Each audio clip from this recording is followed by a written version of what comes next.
Welcome to Culture Before Content. Culture Before Content, from Music for All and presented by Yamaha. And now, here's your host, David Duarte. Hey, welcome to the show. Hopefully, welcome back to the show. I am David Duarte, your host. Whether you're here live, catching a replay, or listening later, I'm so excited you are here. You are the reason this is so much fun, and I enjoy doing this, and I hope you do too. But if you're here, think about giving us a comment, because every moment you spend here and make a comment and add on to the show makes it super fun. And at Music for All and within the Culture Before Content community, our mission is to create, provide, and expand positively life-changing experiences through music. And none of this happens without support, and we are incredibly grateful to Yamaha, who is our national presenting sponsor, for helping us bring this mission to life. So if you're watching live, thank you. However, if you want to catch the show live every week, here's how it works. There's two ways to do it. The feed is typically updated on Saturdays on the Music for All Facebook page. And so to join the conversation, just visit the page, open up the events tab, and you'll find the show. Just mark if you're interested or going to go. That's what I do. Or I notice we're getting more and more every week. But you can also watch the show and join the conversation on YouTube, which I used to think was complicated. It's super easy. Just go over to YouTube, wherever you find it, and just search Music for All. And lo and behold, click on the live tab, and there we are. So whether you're on Facebook or YouTube, you can jump in the chat, leave a comment, and be a part of the show. So those of you who are there, leave a comment, because I know some of you are there. Some of you always there. Anyway, and if you miss it live, don't worry. The very impressive audio-only episodes drop every Monday on Apple Podcasts, Spotify, other platforms. And however you tune in, you can find every single episode, audio or video, at musicforall.org/podcast. Isn't that cool? All right, here we go. Our guest today is Josh Goodman. He is the director of bands at Arsenal Technical High School in Indianapolis Public Schools. His work is rooted in creativity and collaboration, and this is evident in everything he touches. Josh leads the Freddie Hubbard Jazz Festival, expanding access to jazz across IPS, and he founded the IPS All-City Band, uniting students from every corner of the district. He also hosts the Indianapolis Schools Music Festival, where ensembles come together in a shared celebration of music and growth. He is building programs that not only teach, but also inspire, connect, and open the doors that remain open. Well, I am excited. So please welcome to the show, without any further ado, Mr. Josh Goodman. Hey, David, thanks for having me. Hey, no, thank you for coming today. I know it's been for all of us, I'd assume. It's probably been a busy fall. How's your fall been? It's been excellent. The kids had a great marching season. I have the full big band, top big band in class this year, curricular, which has been a really, really awesome experience, and have already done a few gigs and trips with them. So it's been busy, but a really, really great start to the year. Well, let's start with a little bit about you. Why don't you tell us? We'll start out with how about a little bit about yourself. Tell us about who you are. Who is Josh Goodman? So I grew up in Cincinnati, Ohio, went to Fairfield High School, just on the north side, and then went to the University of Louisville and did my undergrad in music ed there, which was an amazing experience. I had great professors, and I also got to be in the band for 2 Final Fours in the Sugar Bowl. So that was really amazing. My freshman and sophomore year, I went to 3 days of class in the month of March because I was just traveling around for the tournament. And then after that, I got my first job in rural Indiana, and did the rural education thing for 4 years. And then I taught at a suburb of Indianapolis for a couple of years. And for the past 5 years, I've been at Arsenal Tech. That's amazing. So have you done anything interesting recently? That's my lead in for, hey, what you been doing? Yeah. So I also travel a lot. So I was really lucky in Indiana. There's the Lilly Creativity Renewal Grant for teachers. And I got one of those this past summer, and it's $15,000 to just pursue something so you don't burn out, pretty much. And so I went and bike packed in Kenya for 3 weeks. And then with my now wife, we successfully summited Kilimanjaro and did a few days safari and went to Zanzibar. So that was really amazing as well. I'm glad you successfully summited. Otherwise, this show would have been just me on the screen here. It would have been kind of boring. I'm right? just throwing it out there. Absolutely. I know it's been a big weekend for Music for All. Bands of America Yeah. finals were yesterday. I saw the scores. I didn't get a chance to watch. Sadly, I not sadly actually. My cohort Craig Gustafson, who I know is here because I saw his comment fly on the screen already. We had our bazaar yesterday, and it was a day of music and gathering. So not a lot of chance to watch. Did you get a chance to do anything with Bands of America yesterday? Not yesterday. I had a pretty full day, but it was kind of around the whole week. It was a busy week for us because we had our massed ensemble performance on Thursday, and then PASIC's also a great partner of IPS. So we had kids going to the PASIC conference and had Thad Anderson in working with our winter percussion. So it was a very busy week with all of that going on. So a really great week for Indianapolis. Yeah, and I was just thinking, all great teachers.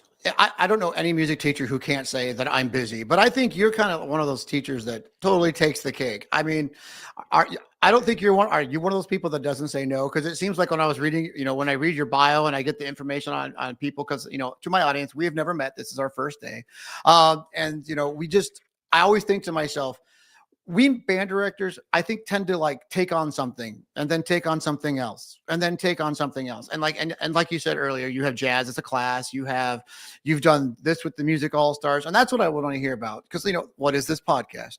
Culture before content. And it seems like you have a rich culture that you're wanting to share with the kids. So what does that culture, what is your culture? What are your beliefs? Why are you so amazingly busy? We take every single gig that anyone offers us, and so the kids have gotten to perform at just some of the craziest things: the NBA All Star Game, WNBA All Star Game, WWE Royal Rumble. I mean, it's like anything we get called for, we just pick up and go. And a lot of that comes from having supportive administration as well. That they love getting us being out in the community, and we've had a lot of student success, and when you start having success, people want to partner with you, and so that's another way as well. Yeah, but I'm thinking to myself, okay, you said All-Star game. Okay, living in Indianapolis has to be the coolest thing because I know a lot of things come through Indianapolis and, Yeah, basketball, a little bit of things, but, I don't think I've ever had the chance to ever just go be a part of the NBA All-Star game or WNBA All-Star game. And so like, yeah. how did that come to be? Why did people say, let's pick Arsenal Technical High School? How did those connections get made? Yeah, we had some connection with the Indie Sports Corps along the way, which their whole thing is making sporting events a whole community experience, and that's why we had the Super Bowl and things like that. And so they've included us on several of those things. The Pacers reached out about the WNBA All Star Game this past year, and we're really lucky that we have those opportunities. Same with Big Brothers Big Sisters. We play their big fundraiser each year. That picture is actually from the All-Star Bounce, where they had like 5,000 kids bouncing basketballs down the street. It was really, really cool. And then what was also cool is we did a basketball themed marching band show this past year. And so I was just able to type up to my contact at the Pacers, and they brought a bunch of basketballs over for us. And then that picture, that was at the convention center for the NBA All-Star Game. And that was a super fun day. The kids got to meet like Tyrese Maxey there. And Mhm. it was, and then they got to see T-Pain that night as well. It was a really, really wild day. But yeah, we're really lucky that so many things happen. And Arsenal Tech's half a mile away from downtown. So it's very easy for us to just put some kids in a van and get down there. So what would you say that means to the kids? Because like I look at those pictures and you could just see happiness in the kids, and Yeah. and it just looks so amazing. And to our listeners out there, we were looking at a picture of the band in the arena, not actually in the arena, outside of the arena in an arc, and they're playing their instruments. But it just looks to me, what kind of effect does that have on your students? What has this done for you and your program? Yeah, I think it's really special, especially teaching in a school with a lot of immigrants or first generation students. They might not really know a lot about basketball or know a lot about, or have had any experience going to like Lucas Oil Stadium for that massed ensemble performance the other day, even though they live right by it. So we're kind of introducing them to a little bit of American culture and teaching them what it's like to be a Hoosier and have all those experiences. So it's actually pretty fun seeing the kids get really into basketball and some of the other things like that as well. But it just creates a sense of community with them. And do you feel like that visibility for the kids inspires that kind of belonging? Does it help build the culture of your own program? What kind of effects or anything that you've noticed? Yeah, especially this year, with that we've gotten asked to do some other high profile things, especially like the sweet and snacks food convention. That's a really popular one because we get like a huge bag of candy, and so the kids now they're like, okay, if I show up to a lot of stuff, I get added to the list of the run out group that gets to perform at that. So Mm. it encourages them to be more engaged partners, I think, throughout the year. That they're like, hey, if I show up to everything, I'm going to be on that list for that really cool event that we're doing at some point. And how do you put this together? Is it just like, is it stuff that you've already doing in school? Do you already have like a pre-programmed thing? Like, do you have like, if the drums are going to play, you're going to play these kinds of things? What kind of organization goes into this kind of thing? Yeah, it's pretty much, we have these are stand tunes that we have, for football games and community performances. And, we try to have as many memorized and, flip folders as little as possible. So we just make sure that we kind of keep up on those a little bit. So whenever there is a call, it's like, hey, let's go do this. But at the same time now, like we also have the Jazz Combo at Tech goes out and does a bunch of performances in the community. We play a lot of the first Fridays, like an art show on Friday, first Friday of the month, and that's really cool because that's pretty much a student led thing at this point. They have a rehearsal schedule that they keep after school, and I'm around in the music wing, but I'm not in that rehearsal. They're rehearsing themselves at this point. I can just kind of check in with them, and at this point they have about an hour and a half long set that they can use, and then just kind of repeat that. So they usually go out to those and play for a couple hours. Yeah. So this is where I'm going to pick your brain until I get a Yeah. great answer out of you. Cause I think, I don't know about you, but for me, the more student led happens, the more the band happens. And I Mhm. work less, doing less and getting 10 times more. Yeah. So how did you go about, let's think about this from the terms of, okay, you started Arsenal Tech. What was it set up like this when you got there? Or is this something that evolved? And so what are your thoughts on how you got student led to happen? It did not happen overnight. It took quite a while. Well, that's where I'm coming from. Yeah. So like I don't think any director who's like listening to this is like, oh, we're gonna like tomorrow have a student-led jazz combo after school. That's not going to happen at all.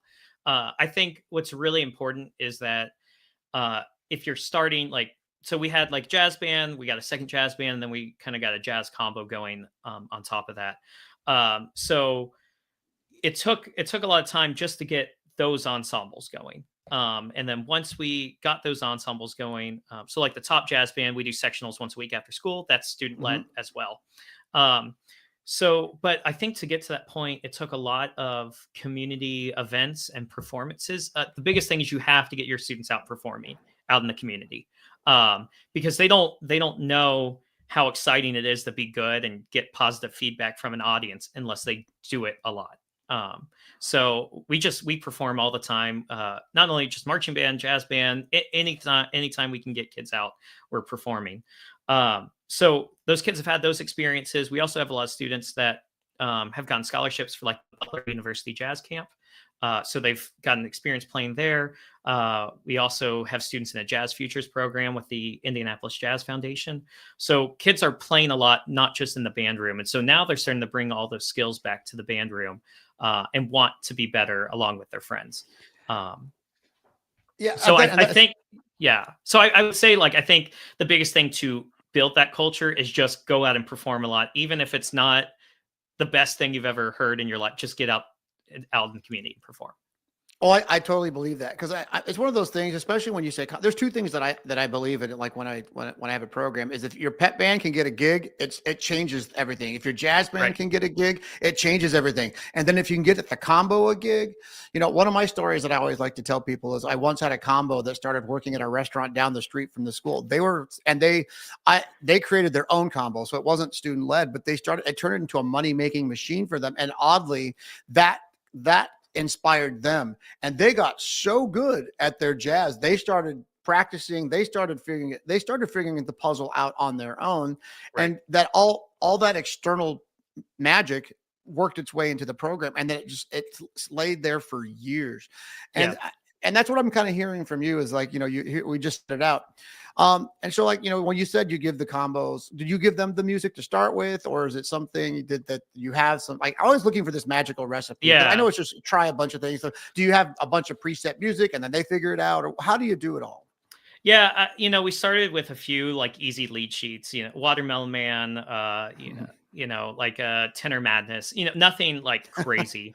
Um, and then they started listening, and then they started being like, "Oh, hey, can we do Blue Bossa? Can we do?" It just kind of, they were bringing like, "Hey, I want to do this tune," or "Hey, I wrote out a little arrangement of Doxy or something." So I think that's kind of also the real easy books. I think that's what they are, like they're combo books. I'll have to remember what those are, but like I think it's called the real easy combo book or something. But those are a great resource as well that the kids use. I can't remember off the top of my head, but It's all good if you think about it. yeah, If yeah, you think yeah. about it, I use this. It's funny because it's funny. Doxy. I'm actually passing out Doxy tomorrow to my Okay. band. So I'm laughing because I'm like, yeah, well, we did Tenor Madness. We did Tenor Madness and Blue Bossa on the first Yeah, concert, and so tomorrow is Doxy, and so what?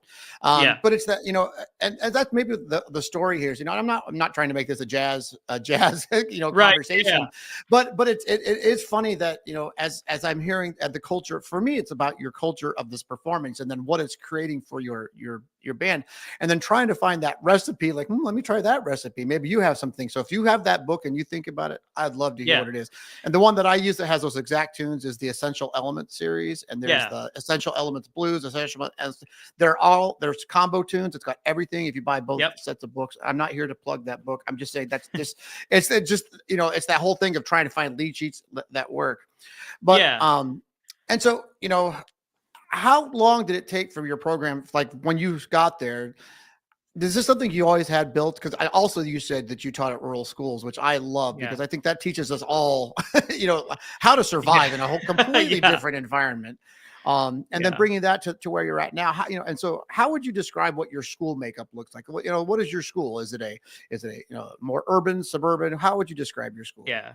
So Arsenal Tech is a half a mile outside of downtown. So from one of our offices, we look out and we see the skyline. Um, and it is, I want to say it's about 2,500 students. It's the largest school in Oh, IPS. wow. Um, and then we have, I want to say the numbers now, we're majority Hispanic at this point. And then we're about um, 30 to 40% Black, because a lot of our, even we do have African American students, but we also have a lot of immigrants as well. So like Nigerians and Haitians and some other places like that. And then the other kind of 10% is everything else. It's mostly low income. We don't really have many wealthy families in our school. So it's everybody's pretty much immigrant, first gen, or low income, and that. So that's kind of Yeah, the makeup. and Yeah. I asked that because, as always, we're all trying to find this magical success, and we all look around we talked about Bands America finals yesterday, and I think to Mhm. myself, the types of resources it takes to put that together, but putting a combo together, that's a different thing. Putting a pep band, Right. a marching band, any of our bands, we all have different ways that we do that. But I feel like you have kind of like a little blueprint going to say, hey, here's the situation that I'm in, and I've Yeah. done these things. And that's what I'm like. I want to hear more about these things, and I'm going to figure out what those things are, because I really feel we all teach in quite a different environment these Mhm. days. And and makeup of school. I always say this, and this is the administrator in me, and audience, correct me if I'm wrong, but it's not the money that fixes it. It's how the money is used and getting access to those resources. And has the money channeled like from these gigs that you're doing? Has the money channeled from the district? Where are you getting your resources from? Yeah. So we're really lucky in IPS through Rebuilding Stronger, which was like a big like tax levy, type of deal that they had. We got all brand new instruments, so none of our students have to pay for an instrument, which is really unique. And they're really nice, brand new Yamaha instruments, which is even better. So we students don't really incur like a rental cost. We provide most reads for marching band, like the district, we have a really nice budget from the district for like marching band, winter percussion, winter guard, kind of all together. So we really only charge the kids about $25 to $50 to do that. Pretty much t-shirt buy-in. Yeah, yeah. Yeah. And then for like now, I will say our schools do not give us any money for sheet music. We don't get really anything to, sign up for ISMA contest or Purdue Jazz Fest or things like that. So those gigs that we do, they do help out with those expenses. I also have a really nice sponsorship packet as well that I built on Canva that we Mm. use as well. That I actually learned how to do that from starting a cycling team in college. So it's literally the same packet that we use for that I just redesigned. So and tech is a very old school. It's 100. Well, I mean, it was 1912 was when it was started. So there's a huge alumni base. So a lot of alumni help us out with money. And we also have some community centers. The Shepherd Community Center in our city is really helpful as well when we need funds. So that's kind of how we fund things. So just think from a cultural standpoint, what do you think your biggest success, or what has helped you create your success? What do you attribute your success from? Yeah, I think having really high expectations for our students, um, but also like teaching them like trying to teach life lessons to them as we're doing it. That we never I never want to like if a kid messes up, like never turn them away. Like there might be some type of consequence, but use that as some type of learning experience. Know that they're cared for, but like, hey, this is these are expectations that we have in our program, which is it's a really hard balance to find, and it took a while to get to where that's a comfortable thing, but we still have, it's still hard to grow the program just because we do have really high expectations. So I think, especially at like our more advanced ensembles, there's so nowadays with phones and social media and, kids, it's a lot easier to have like the past path of least resistance than I think it's ever been. And so, um, but that's why we give them these amazing opportunities of performance opportunities. So we have those high expectations, but then there's a really high payoff as well for the students. My gosh, I'm trying to think of where I want to go next with some of these conversations, because as a band director myself, I always think high expectations, and it's that magical balance. Because you're right, because Mhm. I don't think it's how you deliver things. I think that makes it, So thinking about what your classroom looks like, if I would have come to observe, which would, by the way, would be a total goal at this point, because I'm Yeah. always fascinated how everyone does things differently. One of the things I learned when I became a district administrator, I just assumed my band classroom looked like everyone else's. Mm. And that was definitely not the case. As I encourage every young teacher and old teacher out there, once you go and watch other people, and you go look at how others have success, and I think we all define success differently. Maybe that we should have a second podcast called, how do you define success? Because I think what you're doing on how you treat students, how you've given them opportunity, I think that almost is where I'm hearing this cultural impact.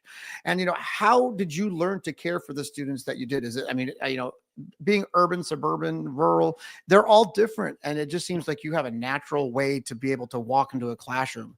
Like, do you remember what it was like when you took over? How long did it take for you to win the kids over? Uh, you know, so at Tech, it was really interesting because we were coming out of COVID. And so the kids hadn't been in school for like a year and a half, so we got to kind of just start the program over from scratch. And then what was really, I got there were 7 kids in advanced, there were 7 kids in advanced band. And we had like 12 kids in intermediate band. And then that was back before we just got middle school band last year at IPS. So everybody freshman year was beginner. And so it was just starting from square one from all levels. So it was, it was just the kids didn't know any different, I think. So I was kind of lucky in that sense. Um, but I would say it was probably, I think where things really started to turn was like it took till I think year 4 for like all the kids to be really settled into the program. Um, And like last year we got both of our advanced and our intermediate band both got golds at ISMA organizational for the first time ever. And so Wow. that was like the moment that the kids were like, okay, yeah, like this is cool. This is a fun thing for me to be a part of. Now, I met someone this summer, and I know there's a comment about to come up on the screen because I met someone this summer who was on one of the summer podcasts, Brian Blocker. Oh yeah. He was on the, yeah, and he just put a comment. I saw it go on the YouTube, and there it is. And IPS is just getting started with building stronger. And this is what I would talk about because he gave me. We talked a lot about how the middle schools got reshifted, and then like they just moved kids, they moved schools around, and I just found the whole story and YouTube, Brian, fascinating. But middle schools are just starting to feed high schools. IPS schools have beginners at all levels, which is a huge challenge and opportunity. Yeah. So I wonder, just thinking about what Brian said, when the district made this shift. So maybe I want to hear a little bit more about this rebuilding stronger and the impact it's had, or what do you see are the next steps for your band? Either one of those Yeah. directions. Yeah. There's a lot of different ways to go, about this, but it's really exciting that we have these middle school programs. And the hard part, at the high school is like not only getting kids to stick with band, but it's also Indiana has open enrollment. So students can go to any district in the whole, wherever they don't have necessarily bus transportation, but they can go to any school. We also have charter schools. We have private school Mhm. vouchers here. So there's a lot of work that has to be done. Not only like that's great, we have the middle school bands, but now the question I think for me and the other high school directors is how do we get them to stay into the district and come into the high school program.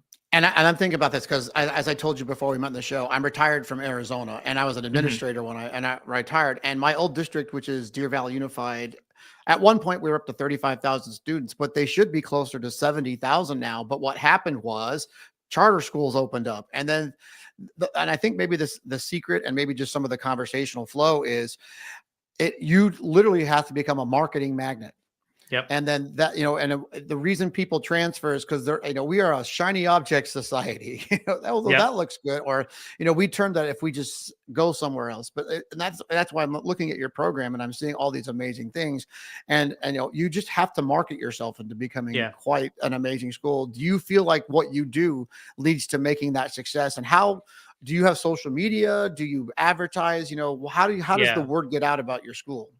Yeah, I work a lot with our district PR person. Mark Ransford's a great guy, and he I send him stories all the time, like, hey, let's do this. So Mark did a really excellent story last year on one of our alum who got a full ride to Notre Dame, and she was in the Notre Dame band, and still is, but she got to perform at the national championship game last year with the marching band. So we got that story out, and that was great publicity for the district and for Tech. And then this past year, a student who I started on trombone as a freshman, he made it into Jacobs School and made the top big band his first year, his first semester at Jacobs. Wow. So we got a big story done about that. We go play, we publicize the Freddie Hubbard Festival a lot, and then just try to like get everything out on social media. I have a middle school that's right behind Tech, and so I could try to go over there a lot.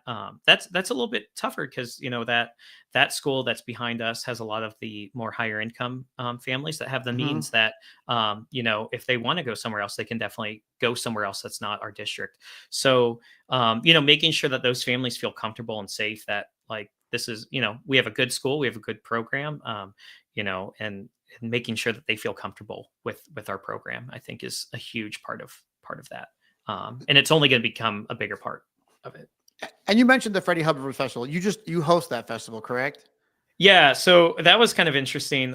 Is like my first year at Tech. I was in my second year of my admin degree at University of Indianapolis for school leadership and management, and you need to do a project. And so I kind of that was like I was like, hey, let's do this jazz fest. And so I called up Rob Dixon, who's like the big jazz guy in town with the Indianapolis Jazz Foundation, and said, hey, Rob, let's Freddie Hubbard went to Arsenal Tech. Let's do a festival honoring him, but also honoring David Baker and JJ Johnson and Slide Hampton. They went to Crispus Attucks, which is one of the other high schools in our district.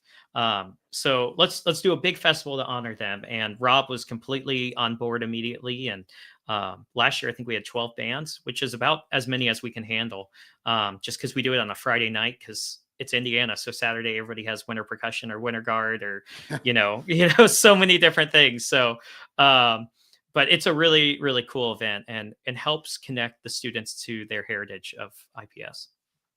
And then also, I want to talk about this, and maybe Craig, if you're out there listening, because this is one of those things I want to talk about. We were talking about jazz the other day, and we were talking about just connecting the kids and how to find, goes back to like, inspiring the kids to the music that you pick, doing the gigs, the kids learning.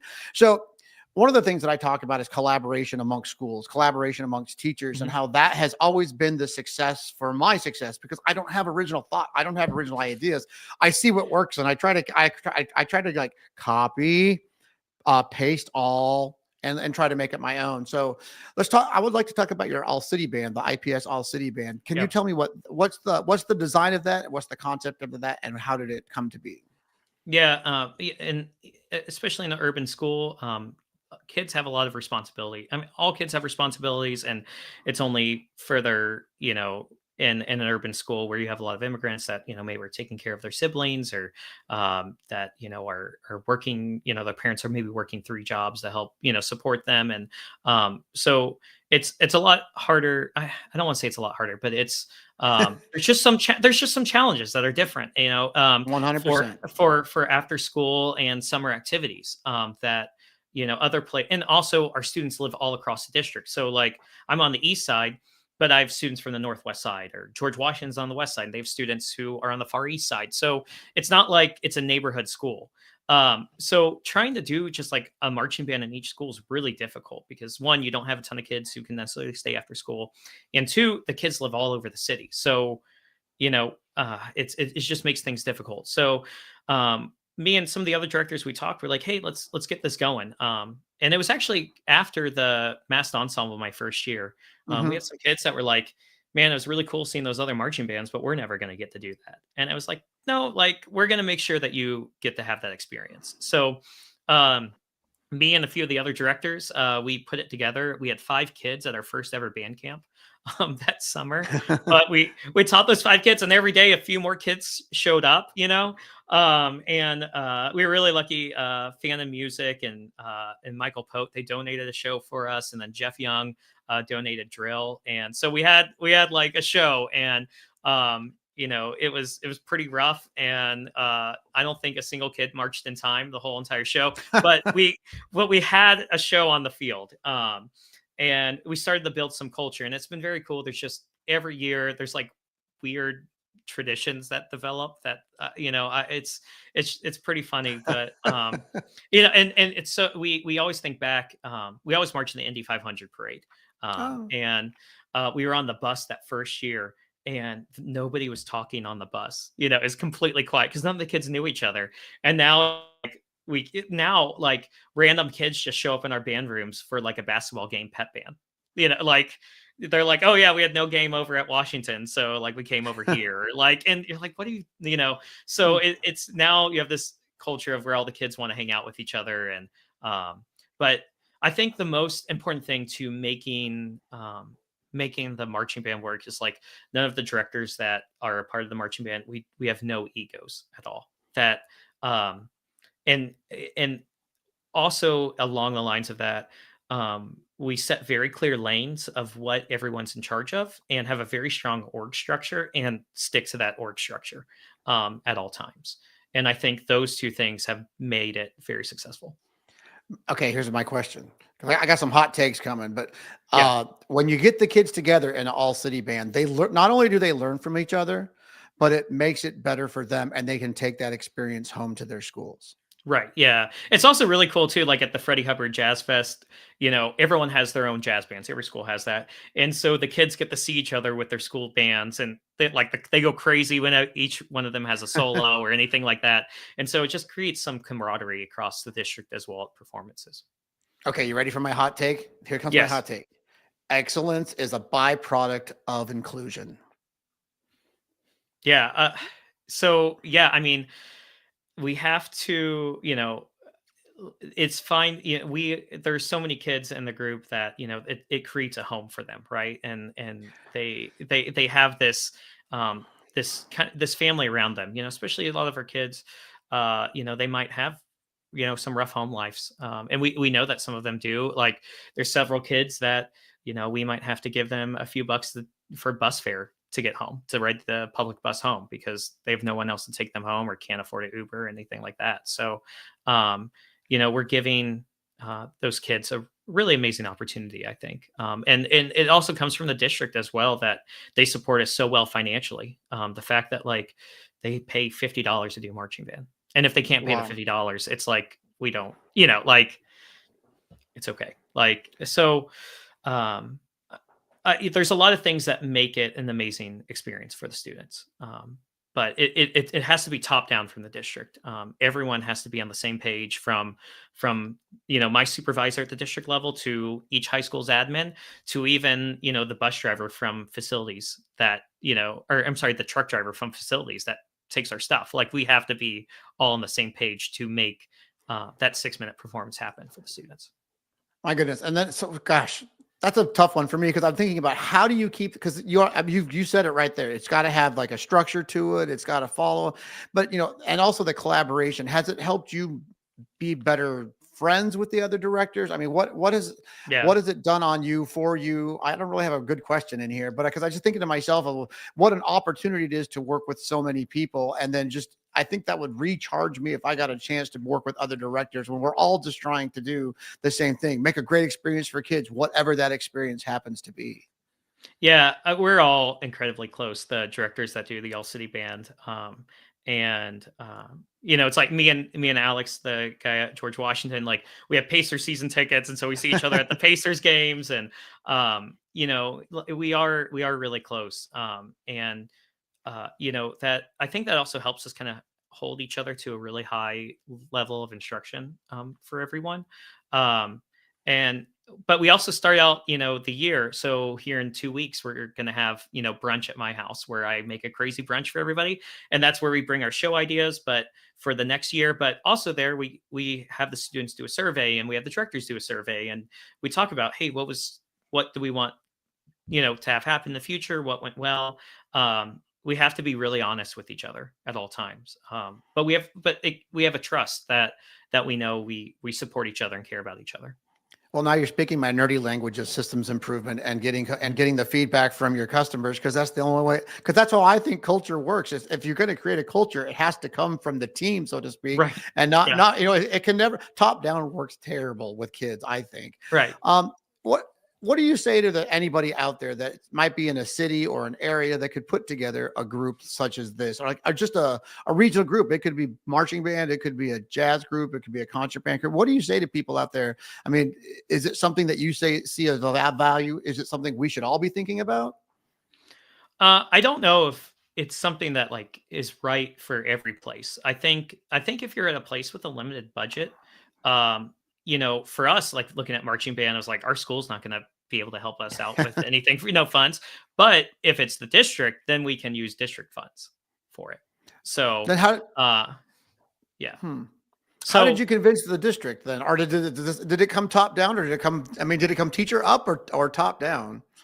yeah, we talked to the district about it. And I was actually thinking about that before we talked. And so I was like, how did we get that started? So we got it going, but we also, like, partnered with Marian University, and they helped us kind of get that off the ground. And then so we got through, like, the first year, which was, like, crazy and had all kinds of hurdles. And there were things that were like a disaster. Like, we had a big fight at one point. We had, like, you're bringing together a bunch of different cultures and schools. Like, it's there's going to be things that go awry.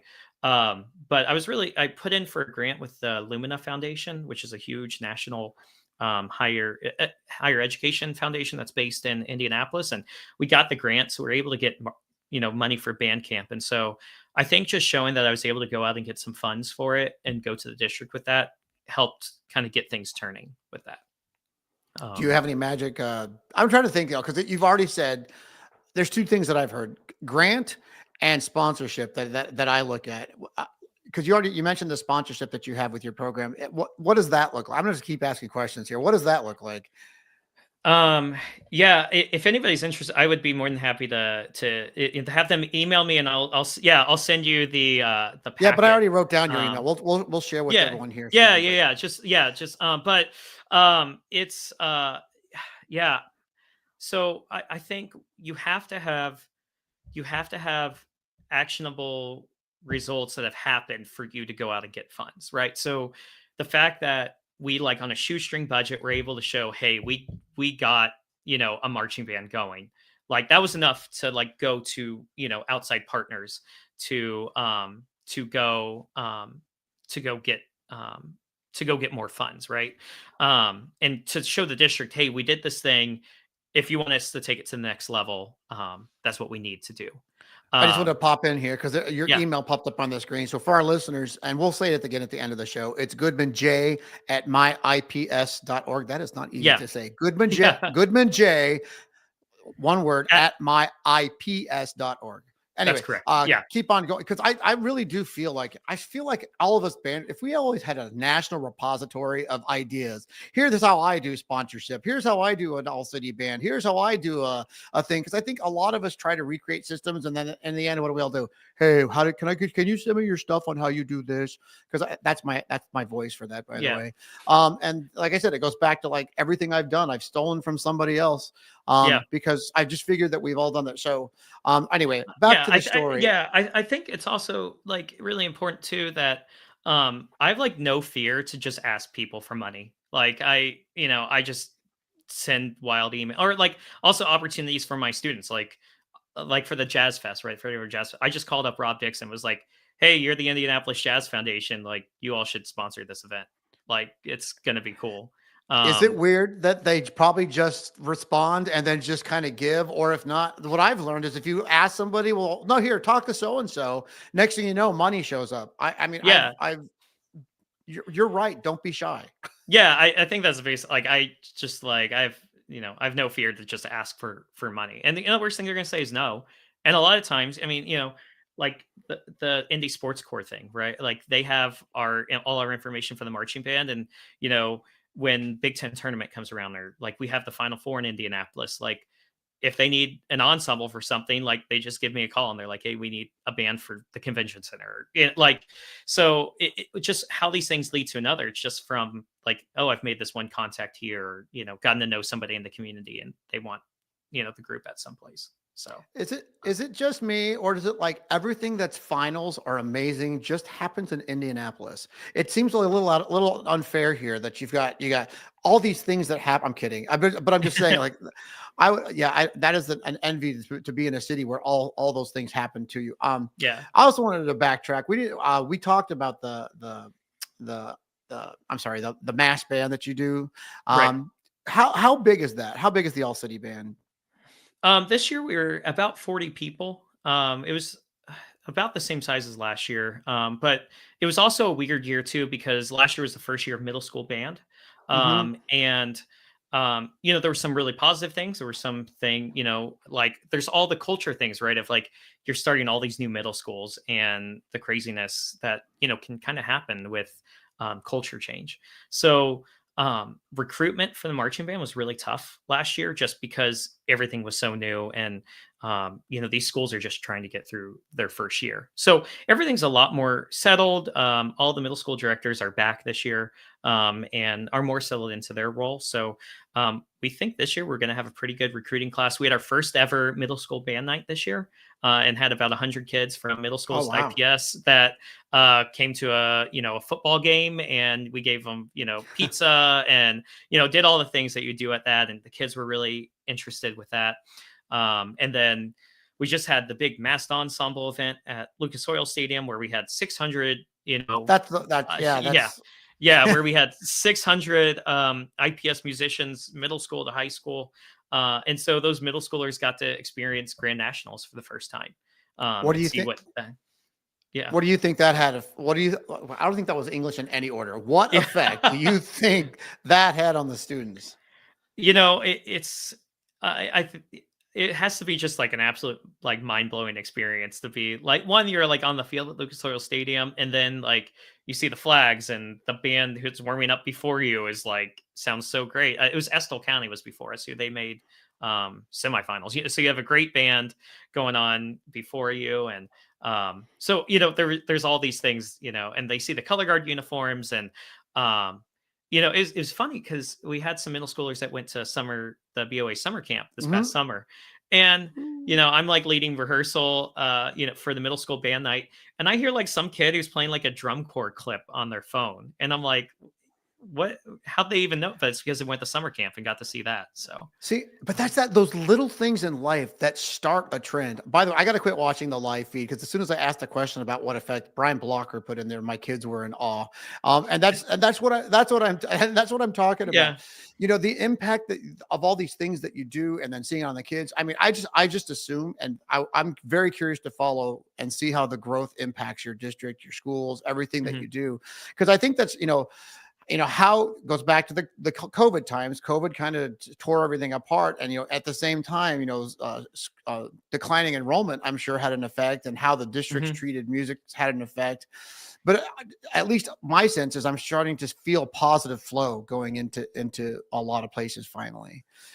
Yeah, yeah, I would agree. And, just like, so the lottery has opened now for high schools, and just like talking to some families, we have some really like amazing families that I've met in the middle schools that, are coming to tech next year. And I'm so excited, like to have, some really engaged families, not that their families aren't engaged, but getting some families that can help support some of our other students. Those are the families that help pick up kids and give rides, and just getting that is just going to help the culture. I think to give kids some opportunities that they maybe didn't have.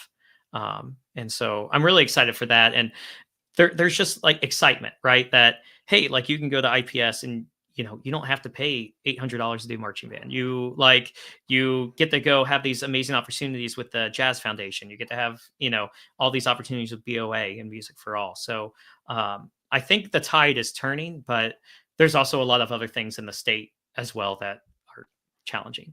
So Okay, so if you had a yeah. magic wand, and you could wave it, what do you think would have the biggest impact on either your program or your district? What do you think would create that for you? Is that a big hard question? Yeah.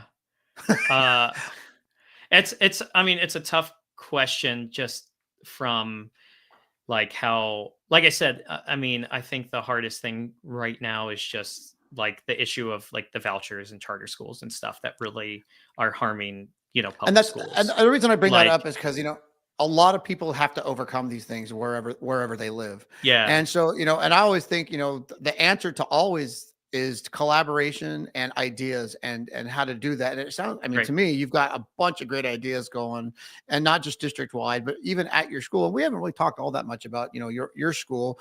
Let's, right. and maybe we should bring the conversation back to there. But what are the big plans for you in your school? How does the rest of year looking? What are you looking forward to? Oh my gosh, the holidays are coming. Turkey is Right. coming. Yeah. Yeah. So I think like one thing we did this year at the jazz band, I talked about how I have Kevin, who is who's in the top band at IU. We actually went down to Jacob School and with our top jazz band, and that's actually Chrisley. She's one of our alum who's studying music at Jacob School actually. Woohoo! Yeah, but we went down there, and Brent Wallerab and their crew, they bought us Mother Bears and had a pizza party with their jazz band. Then did a joint rehearsal. That was really cool. I also were excited for the Freddie Hubbard Jazz Fest, and also like last year Kevin won a solo award at the Purdue Jazz Fest, and so I have a couple kids that they're like, hey, like I want to get that solo award again. Like I want to make sure that Tech's name is at the Purdue Jazz Fest again. So there's some really cool things that I think the coolest thing now that jazz is like a full class. Our the fourth quarter, we're kind of done with Jazz Fest and everything like that. So we're planning to do a mariachi unit and just try and Mm. work that out. And hopefully that kind of becomes a part of the culture where like the fourth quarter of the jazz class is just like mariachi every year. Um, Now I figured that out, but we're excited for that. It's also this year is going to be the first year that I have student teachers as well. I'm going to have two student teachers, one first semester, first half, and then one the second half. So I'm excited for that new challenge as well of having Have that. I got So something for you? So my master's thesis was a student teacher framework. mm, I'll gladly give that to you. It's, by the way, it's available yeah, for free on my website, by the way, and it teaches student teachers through reflective process as opposed okay, to go make a copy, go do anything. It really is the things they need to be doing every week. And how, there it is, davidduarte.org. Just go to okay, I think it's on the instruction hub. I'll send it to you. You can even, my phone number is actually on there. But the reason is I love student teachers. I think more than life itself, because it's not about me at that point. It's about them. And I think so hmm few opportunities exist for student teachers to actually get valid classroom experience that isn't do what I do. And, right, and that's what my whole master's thesis was the student teacher experience and how to get the best out of them. So when, as I say, you can come into my program, but you're not going to have the success because it took me years to build this culture.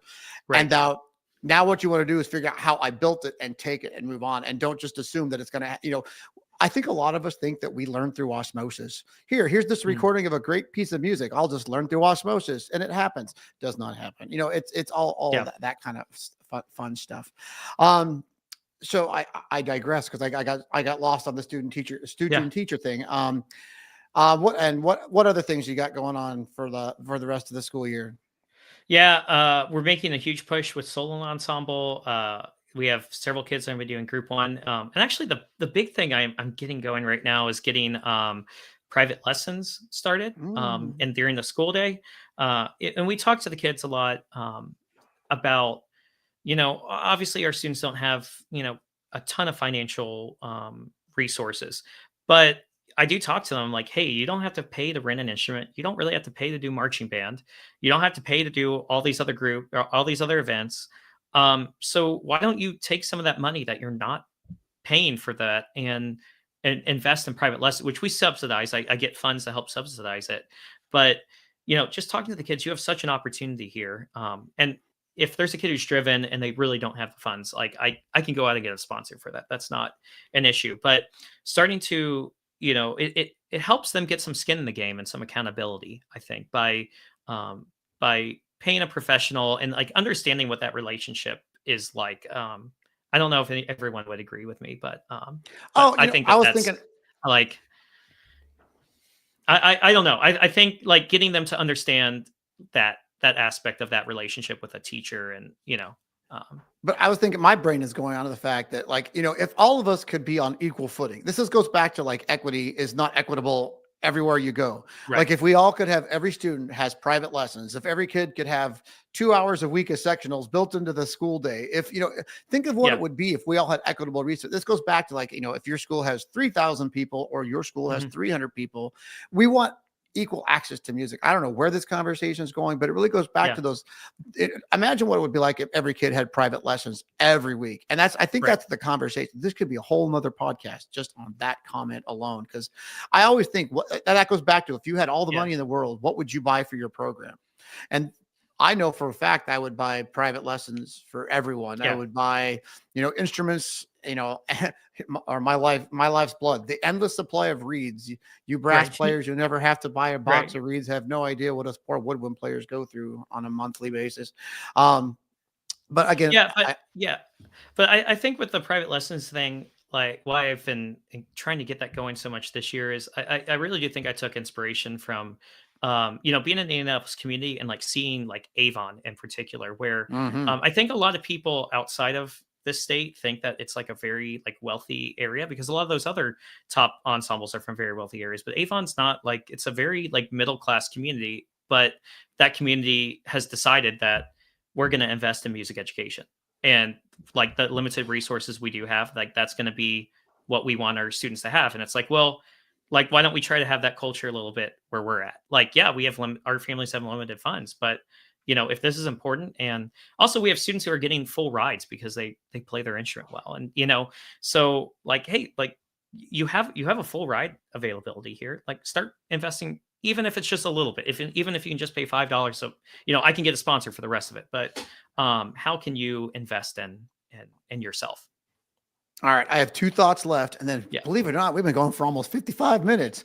But I do have two other resources, FYI, for you from this show.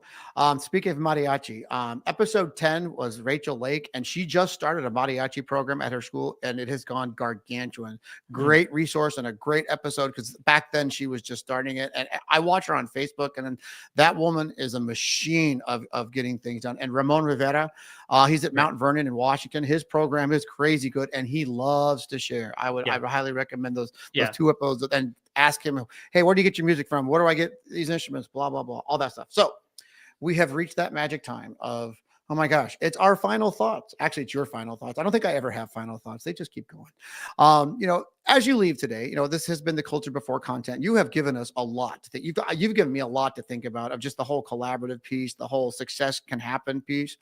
So I will turn the show over to you. Maybe some final thoughts, maybe some advice, maybe just what's on your mind. And I will turn the show over to you.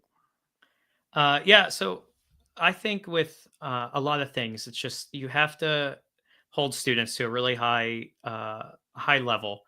And that's not just performing, but also when you go out into the community, how you act. And hey, you see trash on the ground, like pick that up. Like we're Mm. gonna keep every championship and high level groups. They do everything well.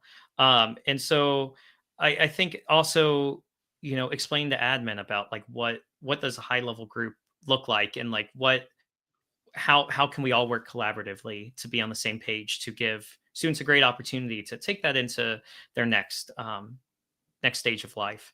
And then we've had a lot of success with our students that they go on to college, and I really work to get students to keep on playing. I did marching band all 4 years I was in school, and it was such a great opportunity for me, and it's made some of my best friends for life. And I want students to be able to have those relationships as well, and keep playing in community ensembles. So even if our students are doing an apprenticeship and not going to college, how can we connect them with a community band in our area so that they can keep on playing? That's creating lifelong musicians, which I think we're all trying to do as music educators. And then even if they're not going to be playing, we have students that, they're at college, they're not playing, but they send us videos all the time. They went to the campus jazz ensemble concert, or they went to, the concert band. So they're also learning to be really great audience members as well. So making sure that we're having students that want to have music a part of their life for the rest of their life is really important. Well, that is some amazing advice. And man, I feel like I said, every week I feel like I get the best professional development all to myself. But I get to control the questions. That's the whole difference. I can actually ask those questions. But before you go today, first off, thank you so much for sharing. I do have questions because I want to learn. I want to learn a couple of things from you. But we have your email to share again. I believe it was goodmanj@myips.org. Hey, I remembered without having that. I'm very proud of myself for that. And the second, I know you have some social media. You have an Instagram, I believe, and Yeah. that's at jgood_pedaling_up. I'm going to depend on my listeners that you can spell all of those words, but it's at jgood_pedaling_up. But oh my gosh, thank you so much. I loved every minute of hearing all the things that you do. And actually the trip to Kenya sounded, and Kilimanjaro must have been just absolutely amazing. I'd love to see you. This is why I miss Facebook. I miss watching all the good old pictures. I used to live vicariously through everyone else's. I don't need ads. I want to see people's vacations. When I was a kid, we dreaded that day. But anyway, thank you so much for being on the show today. Thanks, David. I really appreciate it. It was a blast. Awesome. Thank you so Yeah. much. And thanks to all of you for spending part of your day with us. And as we wrap up, we'd love you to share this podcast on your social media, because when you do, it helps more teachers find their way, and we're getting more and more people each and every week. And it continues to build the kind of community where we all can grow together. And I keep learning, and I hope you keep learning a bunch. And as we said earlier, I've got my website you could go to. It's got lots of resources for you, davidduarte.org. It's got lesson plans, PLC. It has my student teacher framework. And if anybody ever wants updated copies of that, someday I'm going to write a book. I don't know. We'll get there. And you can always reach me directly at david.duarte@me.com. And I do have an Instagram at cultureB4 content. And don't forget, this episode, along with all the others, is available at musicforall.org/podcast. And again, Big heartfelt thanks to Music for All for bringing this show to life, and to Yamaha, who's our national presenting sponsor, and for making it all possible. I'm Dave Duarte. Thank you for being a part of all culture. I can't even say the words today. Thank you for being a part of our culture today, and I'll see you next time.